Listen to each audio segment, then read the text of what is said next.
Hello and welcome back to Inmr. In today's podcast, we're going to be talking about what the England team could look like in 5 years' time. It's been confirmed that the UK and Republic of Ireland are going to be hosting Euro 2028. So today we're going to take a look at what England's starting 11 could look like by the time that tournament rolls around. Of course, we can't predict all of them. There is currently a young player that we have no idea about waiting and we're going to end up seeing at the Euros, same as Jude Bellingham. You couldn't say it, 5 years ago. So at the 2018 World Cup, no one was saying, oh yeah, Jude Bellingham's going to be in our starting 11 in a few years. So there's going to be some that you just can't predict, that we don't even know of yet, but quite a few of them I think, you can sort of see coming. Yeah, so it's going to be interesting. Obviously, lots of players are getting older and it's going to be difficult to replace them. Harry Kane being the key one will be a bit too old in my opinion by the time it rolls around. But we're going to start off with goalkeeper, and I've gone for Aaron Ramsdale, who at the time of the tournament will be 30. I think Pickford's going to be too old by then. Nick Pope, too old. James Trafford will be 26 by then, but I can't see him being better at 26 than a 30-year-old Ramsdale. Ramsdale is already a very good goalkeeper, and I think that English number one spot isn't as far away as people think. So for me, he'll be our goalkeeper, providing that experience. I'm sure he'll probably still be at Arsenal by then. I don't see why you wouldn't choose him for your first choice goalkeeper. First centre-back, I've gone for Levi Colwill, who will be 25 when the tournament starts. I think he's going to be one of the best centre-backs in Europe eventually. He's got so much potential. Obviously, I saw a lot of him when he was at Brighton. Left-footed centre-backs are, really sought after nowadays. And I do think he's going to come good at Chelsea or potentially at another club. And I do think he'll be a very key part of that back line when we host the Euros. The other centre-back partnering him, I think, will be Taylor Harwood-Bellis, who will be 26. He was really, really good at Burnley last year. He's been at City and had loads of loan spells, but that one at Burnley under Company is where he really shone and you started to see, okay, this is what he's going to be able to do. We got glimpses of his quality that we hadn't yet had. He's really good with the ball at his feet, same as Colwill. Another great option would be Mark Gahey, 28. I do think in order for him to get into that squad, he'd need like a big club move. He should be at a top 6 club. I don't see why he wouldn't get into that squad, but I think Harwood-Bellis, Stones, currently in the squad doing really well. He's going to be 34, so, too old in my opinion. Left back, I've gone for Rico Lewis, who will only be 23. I think he's the youngest player in the team, 23 years of age. He's already had such high praise given to him from Pep, so much talent at such a young age. I do believe he's going to be absolutely brilliant.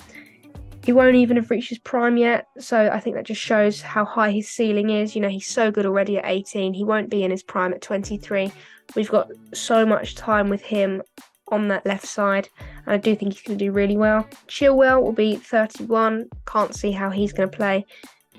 He's so injury prone already, so by the time he's getting in his 30s, don't know how his legs are going to still be working. Luke Shaw will be 33. I think he'll still be in and around that squad. But once again, he hasn't been shy of injuries throughout his career, so potentially he won't be able to play either. I just think Lewis is going to provide a lot more in that position at only 23. Another great shout would be Lewis Hall of Chelsea. I believe he's on loan at Newcastle at the moment. I think he's closest to Rico Lewis because Lewis is already playing at a higher level, starting quite often for City now. Pep's a massive fan of him. Whereas Lewis Hall's being loaned out, he's behind players like Cucurella at the minute, Chilwell. I think Rico Lewis is just going to have that bit more time and eventually more experience playing in such a high quality team. So I'd put him ahead of Hall at left back. Right back was always going to be a tricky one. Obviously Trent, Reece James, Livramento has been going around because obviously we know he's really good when he's fit. There's a few options around Europe of young players, but I think one that you can guarantee is going to be good as long as he is fit is Reece James, who will be 28. I do believe that Trent suits the midfield better, but in 5 years I don't think there will be any room for him in the midfield, and he's just not good enough defensively in my opinion. They're both very good fullbacks, but defensively James provides a lot more. As I said, if he's injury-free, he's going to be really tricky to get past. And I do think Reece James would finish off a really great back line with some experience. He'd be the oldest of that back four. I just think he'd be a much better option than what will be a 30-year-old Trent who potentially still won't be providing anything defensively. Into the midfield then, I've gone for Declan Rice, who will be 29. Nobody's talking about that £100 million price tag, which is obviously a good thing. You see, when players move to clubs for such high fees, everyone's obsessed with that price tag, but no one's been obsessed with it with Declan Rice, which I think highlights how well he is doing at Arsenal. He's going to keep improving. We've seen he's only got better at West Ham. He's continued to improve at Arsenal. And at 29 in his prime, he will be bossing that midfield. He's going to protect the back line well and drive the ball forward when he wins it back.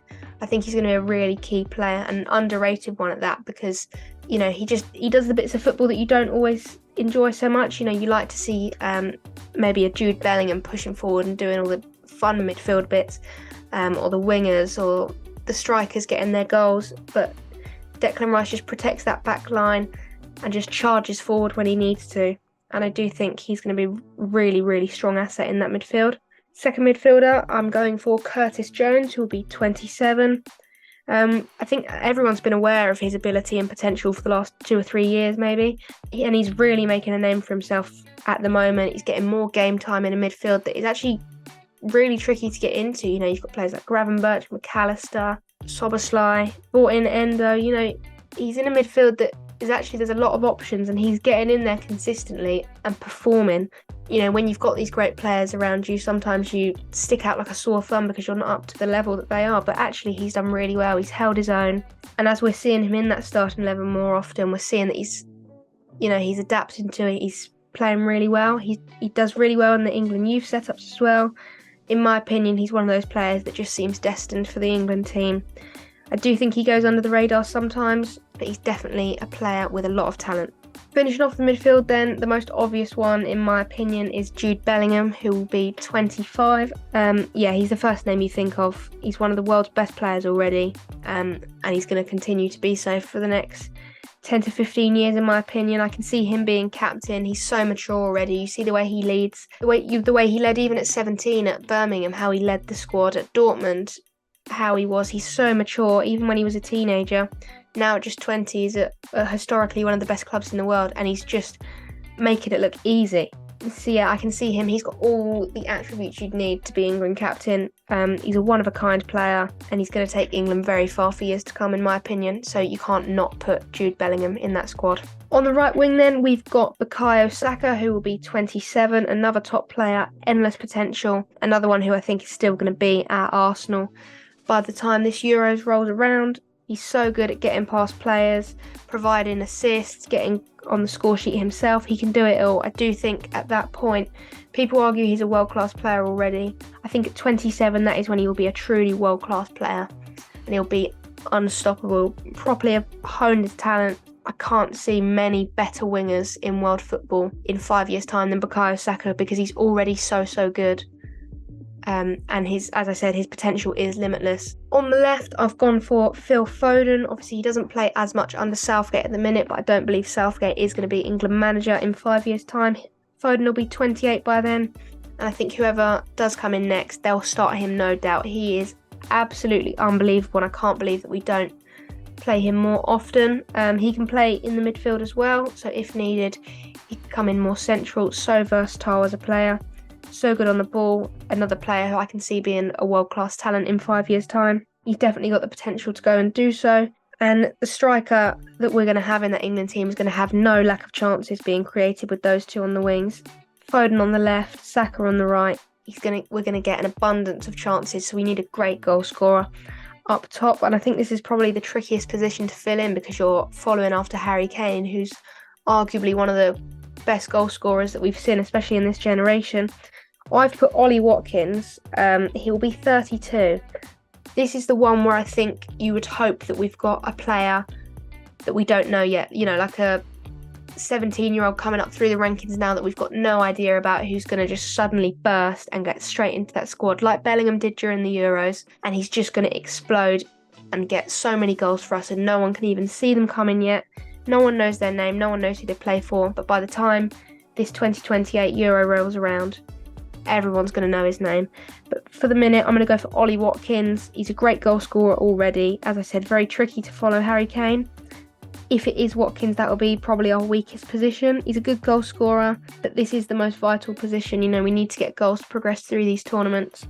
Eddie Nketiah is another good shout. He'd be 29. I'm just not sure how far he can go in that Arsenal squad. If he made a move, maybe. I'm just not too sure. There's a lot of options and a lot of young players already, but I just can't see their potential ever reaching what we've got at Harry Kane. It's tricky because you think of a striker and you want someone to meet up to how good Kane was, but there's not many people at the minute who are going to be able to do that. Watkins is good, but at 32, he's not going to be able to do what Kane's ever done. And yeah, you can't plan for somebody that's in an academy right now that we don't know of. So I'll go for Watkins, but that's the main position where I can see someone coming in and shocking the world.